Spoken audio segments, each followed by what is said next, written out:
Hello, everyone, and welcome to Read, Learn, Listen. I'm Laura.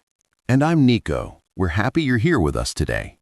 In today's episode, we're going to talk about a fascinating idea, cloning the human mind. That sounds like something from a science fiction movie.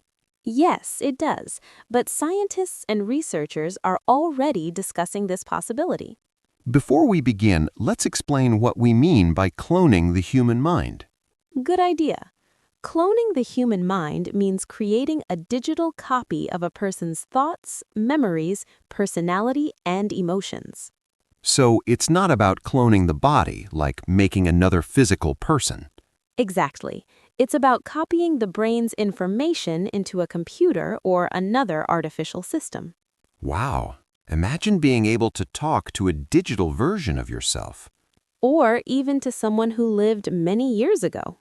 That could change the way we understand life and death. Absolutely. But it also raises many questions. Is it ethical? Is it safe? And is it even possible? In this episode, we'll explore these questions together. We'll discuss what mind cloning is, how it might work, and what benefits and risks it could bring. And don't worry, we'll keep the language simple so you can practice your English while learning something new. That's right. This episode is perfect for A2 and B1 English learners. So, whether you're listening at home, on the bus, or during a walk, we hope you enjoy this conversation. Let's begin our journey into the future. Laura, do you personally think cloning the human mind will be possible one day? I think it might be possible, but it will take many years of research and technological development. I agree. Technology is advancing very quickly. And with that, let's dive deeper into the science behind this idea. Let's talk about how scientists might clone the human mind. Sure. I imagine it starts with understanding the brain. Exactly. The human brain contains billions of neurons that store our memories and experiences. Scientists believe that if they can map all these connections, they might be able to copy them into a computer. This process is often called mind uploading. That sounds very technical. How would they actually do it? Researchers are developing advanced brain scanning technologies that can record neural activity in great detail. So they would scan the brain and create a digital model. Yes, this digital model could then simulate the way a person thinks and behaves. That means the digital mind could talk, remember, and even make decisions. Exactly. It would act like the original person. But would it truly be the same person? That's a very important question. Some people believe it would just be a copy, not the original consciousness. Others might argue that if it has the same memories and personality, it is essentially the same person. This debate is still ongoing among scientists and philosophers. Another challenge is the amount of data. The brain is incredibly complex. Yes, storing and processing such a vast amount of information would require extremely powerful computers. AI would also play a key role in simulating human behavior. Definitely. AI could help the digital mind learn and adapt over time. Even though the technology is not ready yet, many experts believe it could become possible in the future. It's amazing to think about how science might transform our understanding of identity. Now that we understand how mind cloning might work, let's discuss its potential benefits. One major advantage could be preserving knowledge. Exactly. Imagine being able to keep the wisdom of great scientists, teachers, or artists. Future generations could learn directly from them. Another benefit is emotional comfort. People might be able to interact with digital versions of their loved ones who have passed away. That could help individuals cope with grief and loss. Mind cloning could also assist in education. Students could learn from digital experts in various fields. It might even allow people to continue working after their physical bodies are gone. Yes, their skills and experiences could still contribute to society. In the medical field, digital minds could help researchers better understand mental illnesses. Doctors might simulate treatments on digital models before applying them to real patients. This could lead to safer and more effective therapies. Additionally, mind cloning might enable space exploration.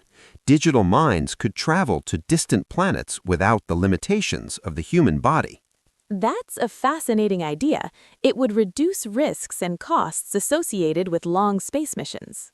Overall, the potential benefits are vast and could significantly improve human life. However, every new technology also comes with challenges and risks. Exactly. Let's explore those concerns next. Nico, with all these benefits, it's important to consider the ethical issues. Absolutely. One major concern is identity. Is the digital mind truly the same person? Some people believe that consciousness cannot be copied. Others worry about the rights of digital minds. Would they have legal or human rights? That's a complex question. If a digital mind can think and feel, it might deserve protection. Privacy is another concern. Our memories and thoughts are very personal. If this information were stored digitally, it could be vulnerable to hacking or misuse. There's also the issue of inequality. Such technology might only be available to wealthy individuals. That could create a new social divide between those who can afford mind cloning and those who cannot. Nico, religious and cultural beliefs may also influence how people perceive this technology. Some traditions may see it as interfering with the natural cycle of life and death. Governments would need to establish regulations to ensure ethical use. Public discussions and international cooperation would be essential. Clearly, while the technology is exciting, it must be developed responsibly. Let's talk about how mind cloning could affect our emotions and relationships. If people could interact with digital versions of their loved ones, it might change the grieving process. Yes, some individuals might find comfort, while others might struggle to accept the loss. Relationships could also become more complex. Imagine maintaining a friendship with a digital person.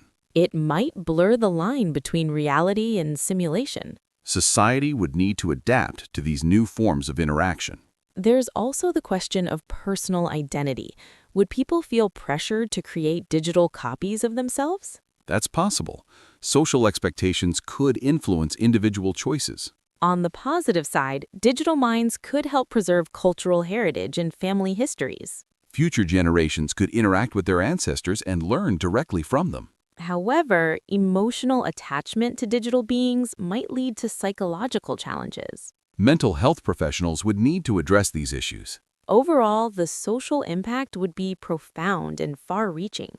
Despite the exciting possibilities, significant technological challenges remain. The human brain is one of the most complex structures in the universe. Mapping every neuron and synapse with precision is extremely difficult. Current brain scanning technologies are not yet advanced enough for this task.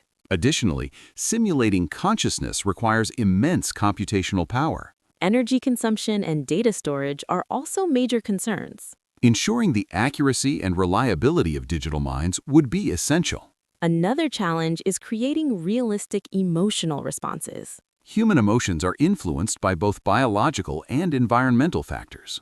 Replicating these processes in a digital system is a significant scientific hurdle. Despite these obstacles, ongoing research in neuroscience and artificial intelligence continues to make progress. Nico, what do you think the future holds for mind cloning? I believe it will gradually become more feasible as technology advances. Some experts predict that partial mind uploading could occur within this century. Governments and organizations will likely play a key role in guiding its development.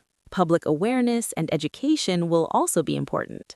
Ethical guidelines must be established before the technology becomes widely available. Collaboration between scientists, philosophers, and policymakers will be essential. The future of mind cloning will depend not only on technology, but also on societal values. It's an exciting yet uncertain journey. As we reach the end of our episode, let's summarize what we've discussed. We explored the concept of cloning the human mind and how it might work. We also examined its potential benefits, including preserving knowledge and supporting medical research. At the same time, we considered ethical, emotional, and technological challenges.